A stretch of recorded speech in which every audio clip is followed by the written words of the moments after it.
Well, today we've got a tactic made for everyone. Let's check it out. This one is called the 4-1-2-1-2 PEAT version 1. I don't know what PEAT is, P-E-A-T, but the description on the page I got this from says basically trying to find the best of this formation. Tested it with Man City, no set piece instructions, holiday for the entire season, Premier League winner, FA Cup winner, Carabao Cup winner. They did a fantastic job, only losing to getting 96 points, 122 goals. So overall, it looks like a fantastic one to test out. Now, it was tested with Man City, so your expectations are going to be high, and they're usually delivered. So we're going to test out this time around, though, with Liverpool, Aston Villa in the Premier League, and our championship side, Ipswich Town. So let's get to the Premier League and see how they did. Well, the Premier League table looks pretty nice. Liverpool, 93 points, 120 goals for, basically tying or just getting right on level with Man City right there. Aston Villa, though, in 6th place, 70 points, 84 goals. Not the greatest. We've seen a little bit higher from them. Domestic cups for Liverpool, though. Carabao Cup semifinals where you drop out to Aston Villa in both. Well, you draw the home leg, the first leg, and you lose the second leg away from home. But you're out in the Carabao Cup semifinals. In the FA Cup, 4th round is where you drop out pretty quick against Charlton, too. However, an almost unblemished run all the way up to the final of the Europa League, you lose out to Atalanta, 1-1 in penalties. That one kind of hurts. But overall, Premier League, fantastic. You top the league by 5 points, so not bad at all. Runners up the Europa League, that's too bad, but it's not bad. Semifinals of the Carabao Cup is not bad either, but Aston Villa, that should be interesting. So they got to the final. FA Cup, though, 4th round is pretty bad. So overall, squad-wise, there's still a sea of green here, though. 38 goals for Mohamed Salah. That is probably the highest tally we've seen him, or at least close to. 28 for Nunez. A couple more in 20s, and a couple more in double digits after that. 24 assists for Trent. Andrew Robertson with 23. An average rating, Mohamed Salah at a 7.78. If you need a tactic to make Salah shine, I mean, anything makes Salah shine usually, but this is one to look at.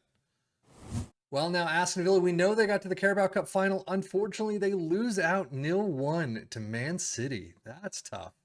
But FA Cup 4th round, again, that darn 4th round, 1-2 loss against Newcastle.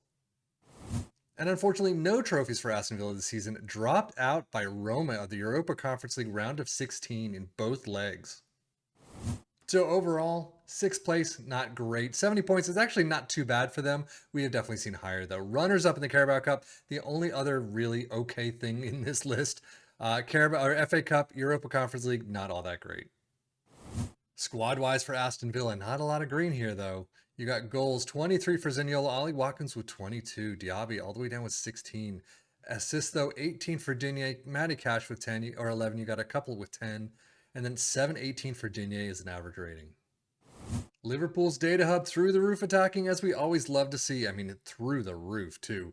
Defensively, they got a couple of issues here, but overall, it's not too bad at all. Goals, 3.16 per game, 0.95 conceded. We have seen this one lower, which would be nice to see lower, but a 0.86 expected against. So that 3.16, that was fantastic. And then Aston Villa doing very well attacking-wise as well, just not near the Liverpool standards, I guess. And defensively, we got some issues there. But 2.21, quite the drop in goals per game. And 1.68 conceded per game, quite the upswing there. But a 1.47 expected goals against, that's actually not too bad.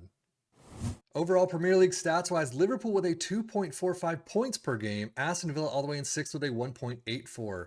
Most goals, though, the big part of this, 120 goals for Liverpool is absolutely amazing. Aston Villa with 84 in 3rd.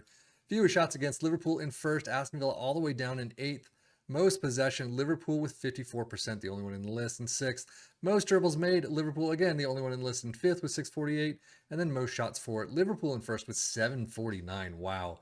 And then Aston Villa in 2nd with 573. That is quite the difference. But now, how did our championship side of Ipswich Town do with this tactic? 2nd place, tied for 2nd place. Very well done. Goal differential, 57-44. Well done. 120 goals for this season, topping the league. Very nicely done. Automatically promoted the Premier League season next year. Yeah, that should be interesting next season. Domestic cups, not really expected to go far. They didn't really show. Overall, though, 2nd place is where you want it to be. That is fantastic. I mean, you are 12 points off of Southampton in 1st. That is quite the change right there. But you get automatically promoted. That is fantastic. FA Cup, Carabao Cup, whatever.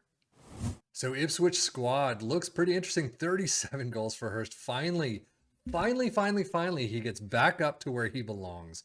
Assists. Of course, it's going to be Leif Davis with 20. And then average rating, a 756 for George Hurst. Strikers are key in this. Championship stats, most points per game. Ipswich in second with 2.17 points per game. Most goals, though, there we go. 120 clear winners there with first place.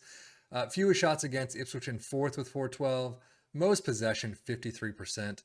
Most dribbles made, 722 in seventh. And then most shots for in first with 819.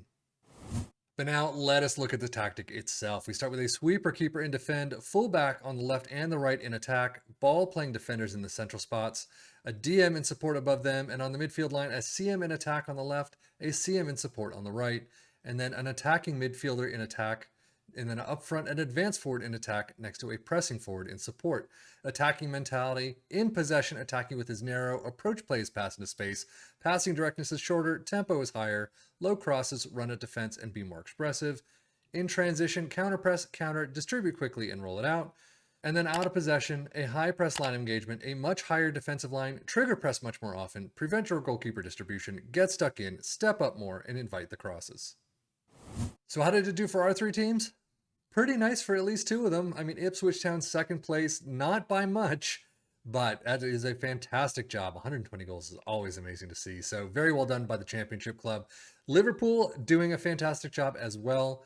Again, first place, 93 points, 120 goals, same as Ipswich Town, doing very well. Aston Villa kind of wonder right there with 70 points. They didn't do all that much, but anything could have happened during the season. Injuries. They could have had an issue where they came up against Liverpool, lost, and then their season just, kind of diminished from there. But overall, I think this is a tactic to look at, especially if you love this formation. And again, this is why the creator seemed, at least what he said, this is why it was created to kind of take this formation and kind of make it into a winner. And I think it's worked to a degree. So take a look at it. Let us know how you think of it and what you think of it and if you tried it. But that is it for me, Seffian FM, for the Football Manager blog channel, saying thank you as always for watching. Take care and enjoy.